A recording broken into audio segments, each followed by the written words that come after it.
welcome to another exciting edition of Grind City Wrestling. I am Dustin Starr. This is episode 289, if you can believe it. Be sure to give us a follow at Grind City Media. Take that subscribe button to Slap City wherever you're watching, especially on YouTube. Also, go back and check out the archives, grindcitymedia.com/podcast. Today, we're going to talk to you about the best wrestling that we watched all week. Plus, there's so many news and notes for us to get all caught up on. So let's not waste any time. Ladies and gentlemen, it is bell time. Introducing my co-host, my tag team partner. He really needs no introductions. One of the best follows in all of Memphis sports. Ladies and gentlemen, it's Devin Walker, baby! It's just me, Oos. Day one, it's just me, Oos. Day one. Oh, can we do the lights for it? Where the lights at?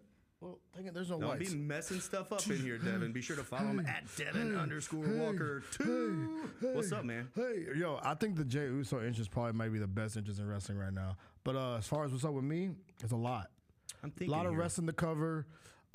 If I could do one entrance right now, it would be the Jey Uso entrance, bro. Yes, definitely one of the hottest entrances. And I'm going to talk to you a little bit about Jey Uso here in just a little bit. But there's so much that we got to get caught up on. First and foremost, we're fresh off the heels of 901 Day and 901 Day weekend. What did you do, Devin? I slept. Devin, listen. Every single person that's anybody was downtown on Beale Street. Except me. For 901 Day and 901 Day weekend. Except for not just you, but me. Yeah, dude. I was off. Yeah. I mean, look, bro, you take advantage of the off days, bro. Like, I watched a little bit of wrestling, but other than that, like, bro, I was really big chilling. I actually watched a lot of wrestling on Sunday. My tag team partner with the Grizzlies, BLJ. He was rocking out. Was hosting the main stage out here. Why did they give you the call? Did you not get the call? What's going on? Well, no, I don't feel like I was slighted. I'm kind of ducking like, wait.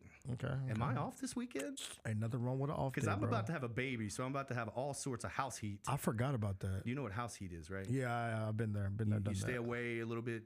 So here's the deal. I could stay at home all day long and then leave to go do like a Redbirds game or a Grizzlies game or a podcast or whatever. And then it's like I'm not home for bedtime. So I instantly have that house heat. So me being off on 901 Day weekend kept me from getting a lot of that house heat. Yeah, you don't need house heat, man. Nobody needs any house heat around here.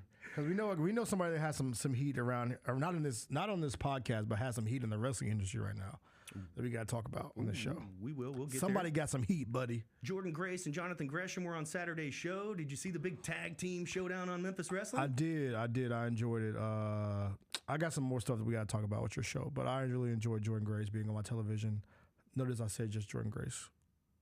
Now, let's not slight Jonathan Gresham, one of the very best in the shout out Jonathan Gresham. world. Shout out to him, bro. Did a great job. Also, this Love Saturday, the Sandman, ECW legend. And if you thought that Memphis Wrestling couldn't get any hokier, I love that you wore use hokey to describe it. What we do this Saturday with the Sandman. So did he come out of the crowd? Because the thing is, Sandman's never come out of the crowd, bro. How did you? I've been to the Wrestle Center. I want to see how you kind of. We had to bring him in through the crowd.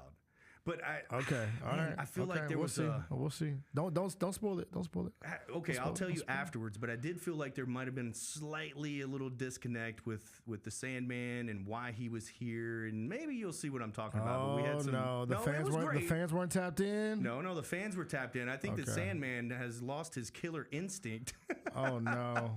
Wait till you see that. Not the Sandman. Really, really good stuff. And then also another little tidbit about Memphis Wrestling is we announced just yesterday that AEW superstar Jay Lethal is on his way to Memphis Wrestling. I'm about to get excited. Oh my gosh. Sunday, September 15th, Jay Lethal is coming to Memphis Wrestling along with the Octopus, Jonathan Gresham, and I am dying to get a Macho Man impersonation. Wait, is he Black Machismo? He is Black Machismo. Shall I wear my Black Machismo shirt? Can you get him on the show? Ooh, I have a Black Machismo. I have a Black Machismo TNA shirt.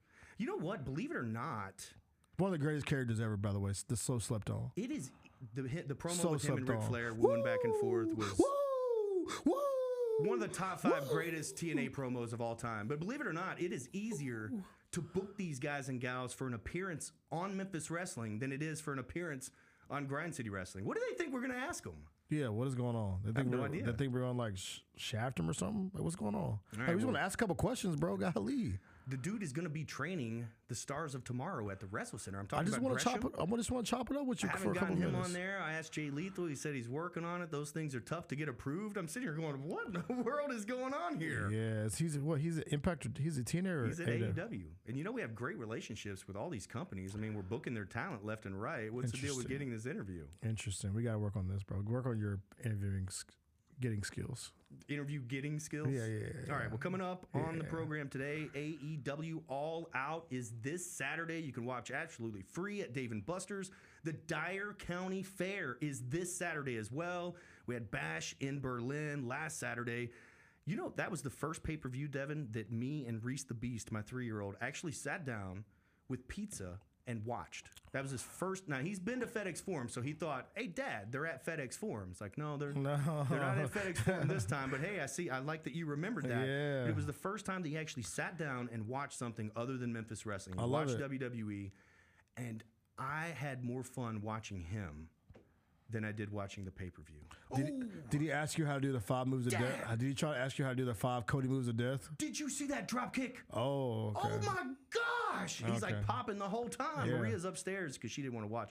So she's texting me, oh my gosh, this is the cutest thing ever. I'm telling you, it was so adorable watching him sit there and pop on all the moves. Do you think young Reese can identify the 5 moves of death with Cody Rhodes? Because he's getting into that territory right now, bro, where he has 5 moves that you know he has to do. Like John Cena back in the day. Right. Everybody knows John Cena had to do the 5 moves of death. Right. Cody Rhodes is getting there where he got, let's list them out. We got the disaster kick. Disaster kick, Cody Cutter. The Cody Cutter. The finisher. I love every time he does it. Like, oh my God, the Cody Cutter out of nowhere. I'm like, shut up. Out of nowhere, right? And then What's he does Crossroads. He does the Crossroads. He does the punch, and he gets on the ground and does a little punch up. That's the uppercut. Dustin Rhodes Gold Dust Punch. Yeah, he said that's our boy in the studio, Jacobs. He I'll tell you, vintage Dusty Rhodes. Right. Reese the Beast definitely knows who Cody is. Of course. I don't think he's seen a single match other than the one at Bash at Berlin, but he knows Cody.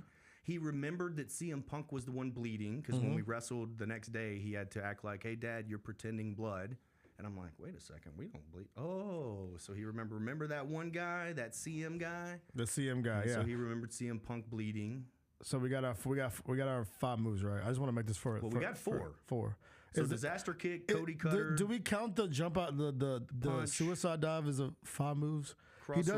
He does it every match too. There's definitely one more. We'll think of it while we're going. So Bash in Berlin was Saturday, but first let's talk about the best wrestling that we watched all week. Devin, you're up. Okay, so because I consume a lot of wrestling, I had to make a whole list for this because I do research for this show.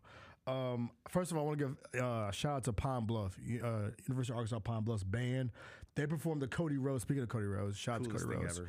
They performed the Cody Rhodes theme song at their game a couple weeks ago.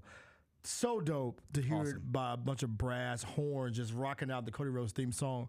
That lets you know, bro, he is over, bro. Super over. So like that, he ain't just wrestling over. He's culturally over. Like he is stamped in our world now. He is approaching John Cena level. Yes, because you would always hear John Cena's theme song playing in arenas, maybe perhaps the band playing it or whatever, and then all the Make-A-Wish. John Cena has definitely exceeded professional wrestling. He's transcended that, and I think that Cody is right there. Yeah. I mean, he did a lot of work on TNT, TBS.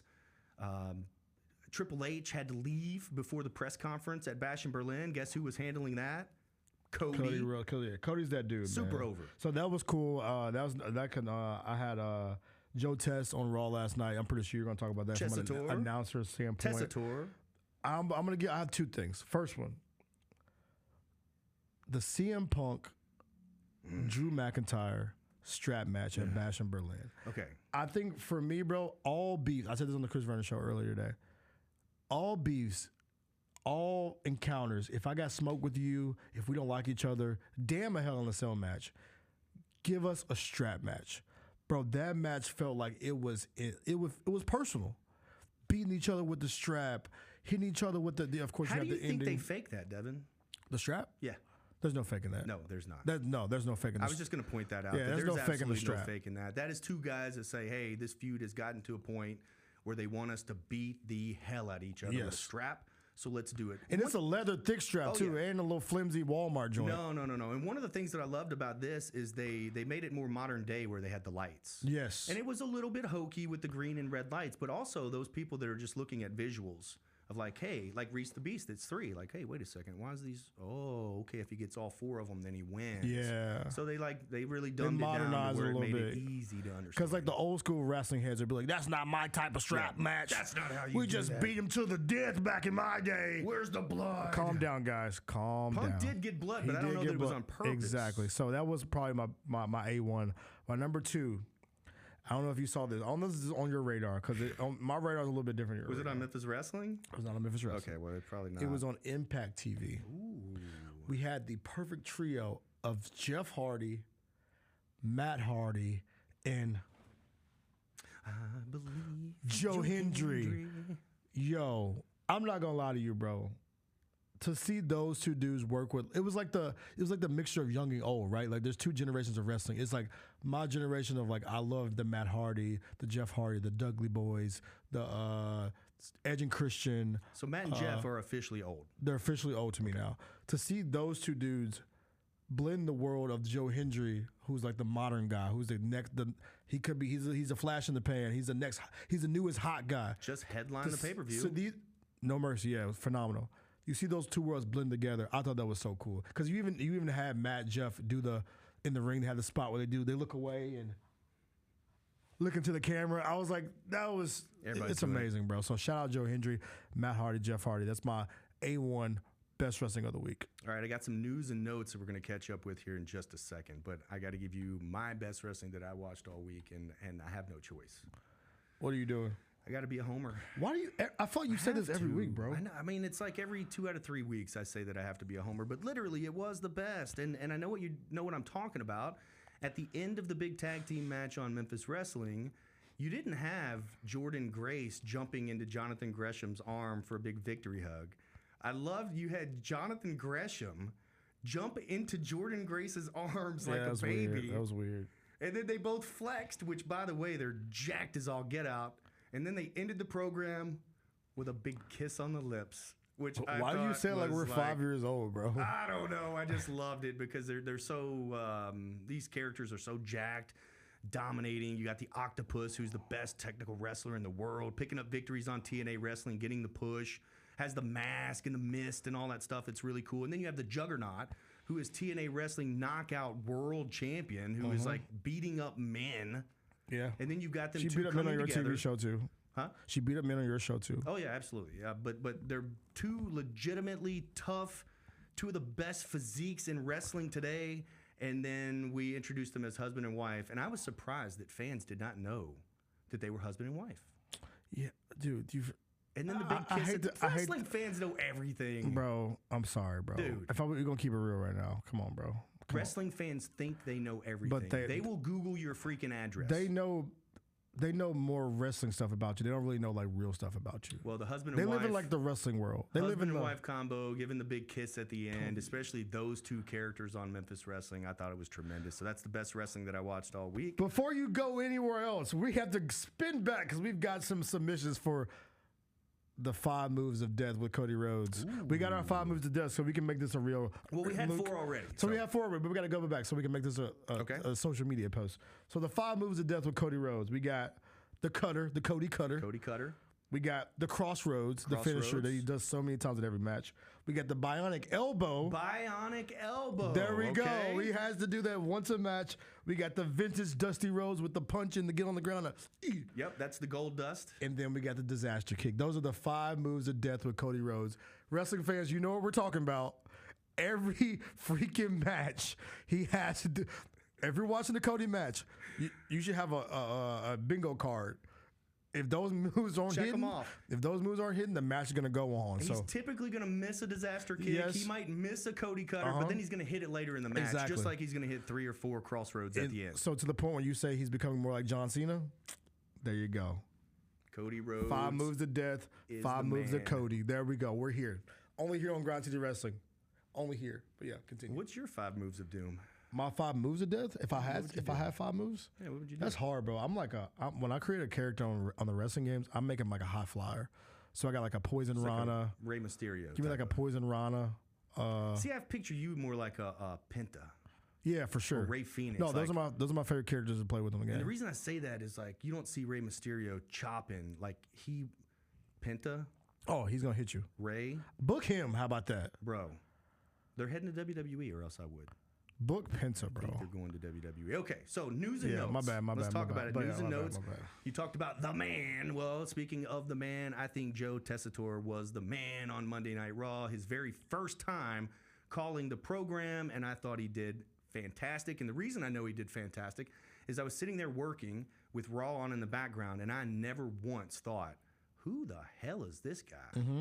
And usually if there's a new voice that doesn't fit in, it's like, wait a second. Instantly, it doesn't sound right. And nobody picks apart new people in the industry like wrestling fans. Oh, I know. Like no one picks apart new faces, new voices like wrestling fans.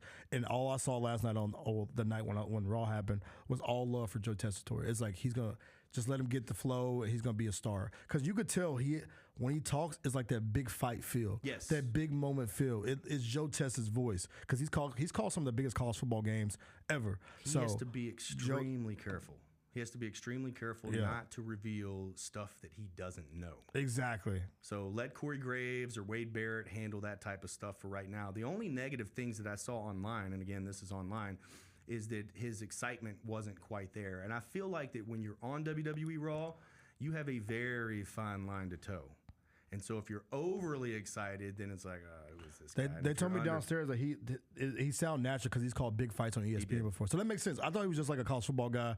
The boxing thing makes sense now because it did feel more like big fight feel, you know what I'm saying, when every match on Raw. So Joe Tess, you get the thumbs up from us, man. Good job. Big shout out. Because wrestling fans will eat you alive. They will, absolutely. I think the only thing that I've seen that's just as vicious is when you change PA guys at FedEx Forum for the Memphis Grizzlies. Yes. Because at first, they're like...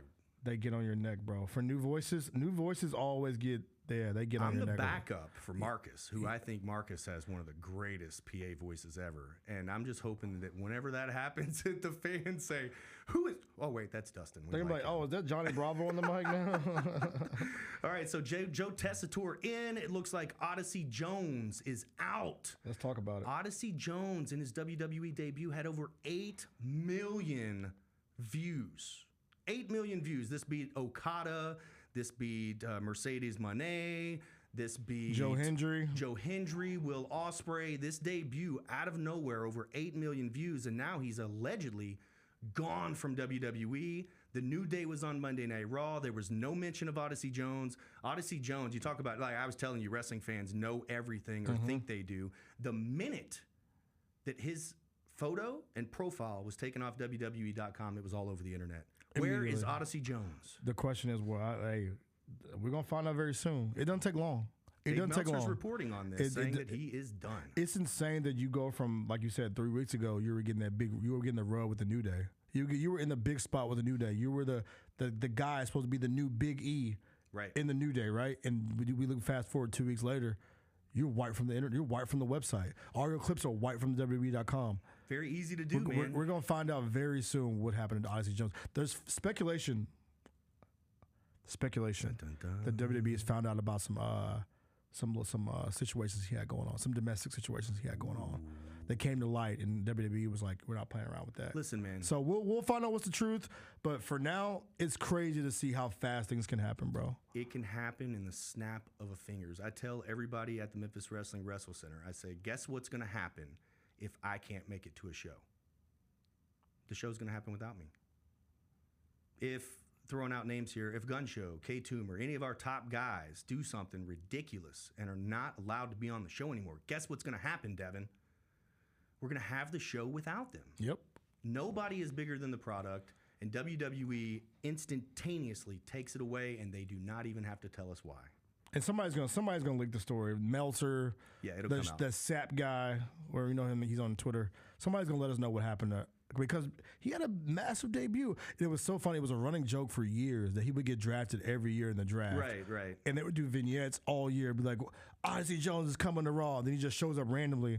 Now 2 weeks later, he's randomly gone. So, hey, We're gonna find out soon. We're gonna find out. Switch over to AEW real quick. John Moxley made his return last week at AEW Dynamite. He comes out and says some stuff that nobody really knows what it means. Has a new look, new theme song, but then he turns around and walks back to Tony Schiavone and looks at him in his eyes and says, "This company's not yours anymore." What the hell does that mean? That's a great question, bro. And you know what the rumors are saying. What are the rumors saying? You tell me, bro. I'm tapped in, but I'm not that tapped in. I'm tapped into a lot of things, but... Rumor has it that AEW's Tony Khan has been meeting with Shane McMahon. Oh, I saw this. There's a photo that leaked. You see the leaked photo? I don't think that's a true photo. I think it's a work. This AI stuff, I don't believe anything that I see unless it's on television right there in front of me. Just wait till you hear, here comes the money, here comes the money. Money, money, money, money, money, money, money, money, money. Why? Why would you ever do that? You've been fighting the McMahons. You've even openly discussed the McMahons. Yeah. Like Tony Khan has heat because he can't stop focusing on the McMahons, and then now you're going to bring one in? Will that change anything? I don't think so, bro. To be honest with you, so I know there's a story about them getting that Max deal, the HBO Max deal. If they can, because I know at one point they were kind of flirting with HBO Max. They got big money on this new deal, though. If they can get their programming on HBO Max and then bring in a Shane McMahon, then maybe we can talk, right? Because I think for right now, bro, it's literally, I hate to say it, AEW, I love your product. I love to see your shows live in Memphis, even though they're 45 hours long. It's fine. It's for like the real wrestling fans. It's getting very, very, very, very, very close to that back end of WCW when every time someone would leave WWE, the lower tier stars, they would go to AEW. Like the Ricochets, the Christians, the... Man, Ricochet already. That's what I'm saying. Ricochet's already like Sasha Banks. The list goes on, right? Yeah. So it's like it's really turned into that for me right now. It's whether it's not.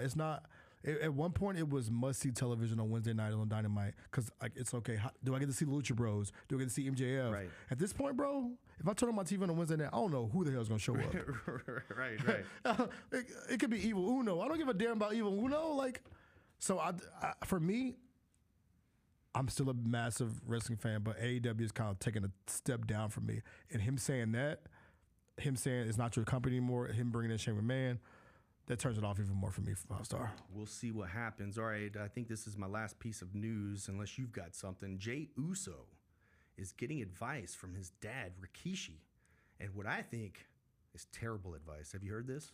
Yeah, you told me about it before the show, but let the fans know what the advice was. Apparently Rikishi has come out on a podcast, and again, Rikishi, if you're watching this, love you to death, brother.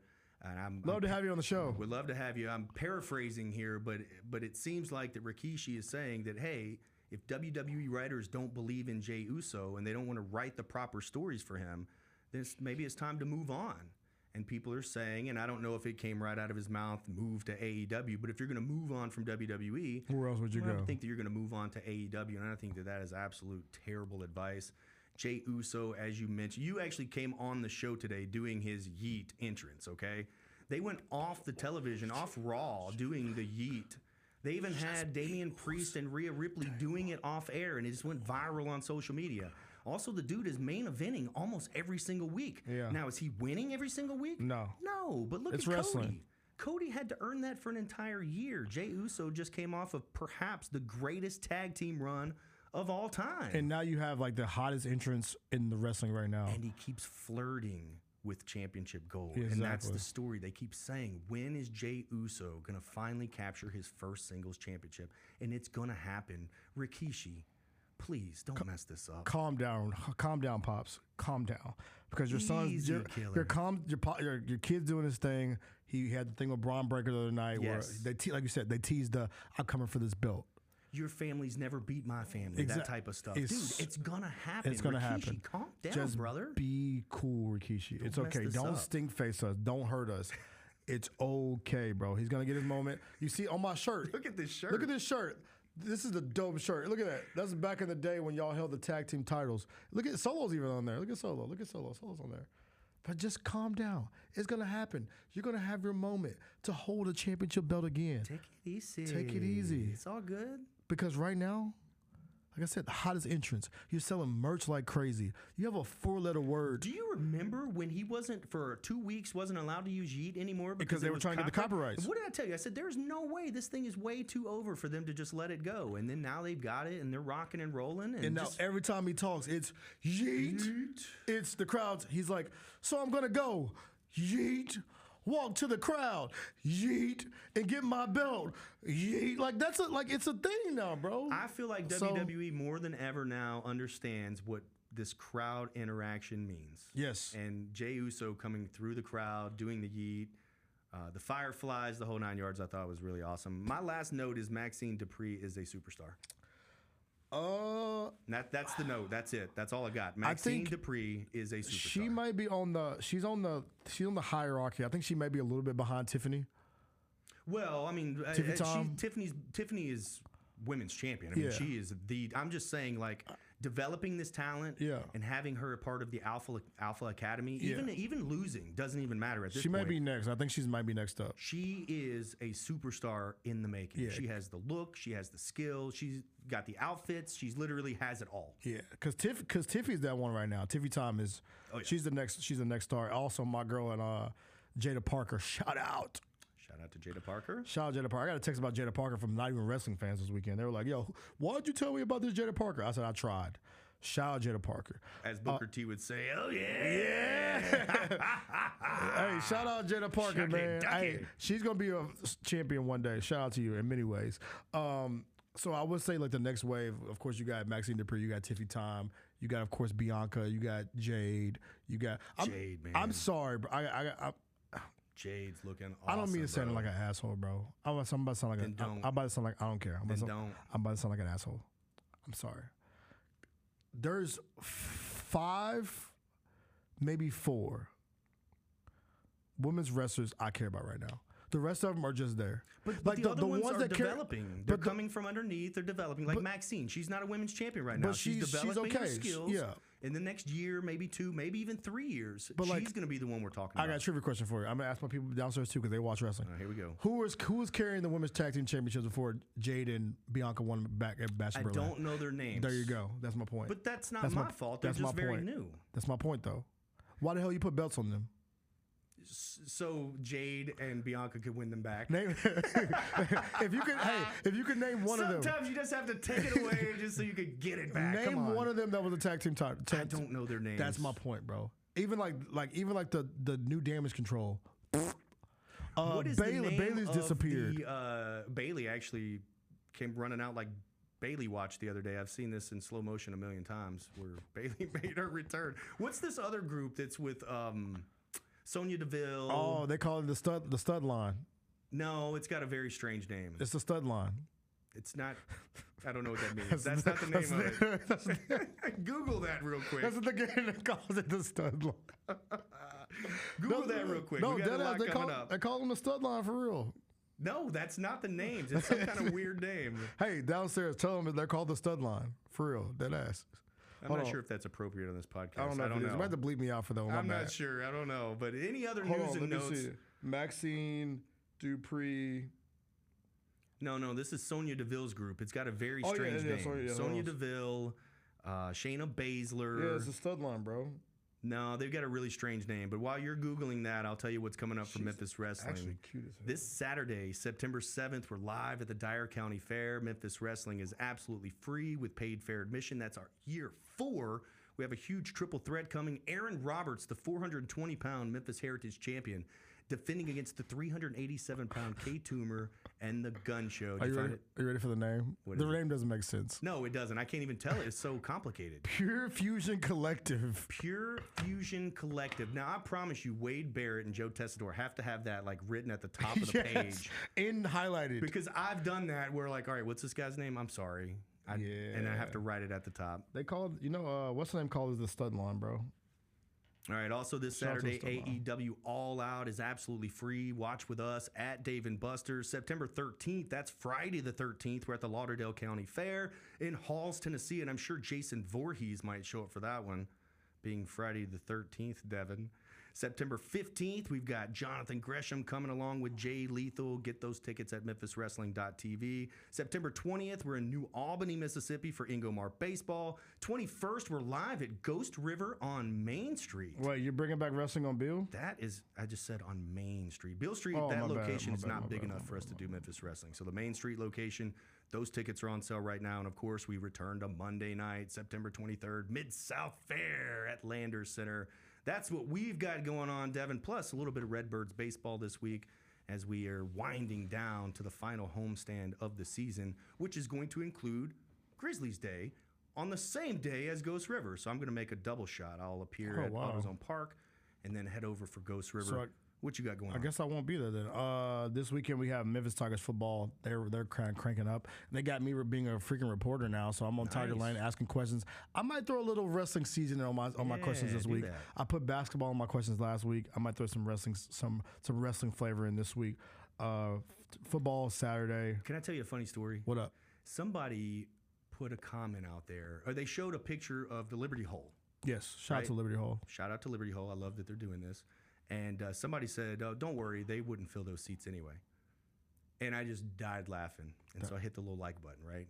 And I was like, should I have done that? Wow, what an ass. Nobody would notice that. What an asshole. Right? Nobody would notice that. Yeah, Guess 5-star. Somebody screenshotted that shit and DM'd it to me. And I'm like, it was funny. It was funny. That's why you got to be careful, 5-star. See, this man's liking shit. See, he's going to get himself in trouble. He trying to get booked for Memphis football. He liking stuff. See? There's actually a whole story that I will not tell right here because of your relationship with Memphis football. So anyway, go ahead, finish. What? Can I tell a story about Memphis football? If you want to. We'll save that for another day. Yeah, we'll save that story for another day. But yeah. Get the tea ready for that one. Yeah, at one point, Dustin was booked for Memphis football, and then he wasn't. There's a little bit of truth in that statement, but there's a lot more juicy details in there. But anyway, what else you got going on? Life, man. So you want anybody want nothing else, man. We 901 Wrestling got their building. Turn up. That's all I got though. All right. Well, that's all the time we have this week on Grind City Wrestling. You had to throw that one in there, didn't you? What was the over under? Would you bet earlier? No, would you bet? No, you said 3 months. No, I did not say that. What did you say? I said a whole year. You did not. You are a liar. Ladies and gentlemen, we're all out of time. I am Dustin Starr. He is a liar. Devin Walker. Let's go. 901 Wrestling. Saying so long, everybody.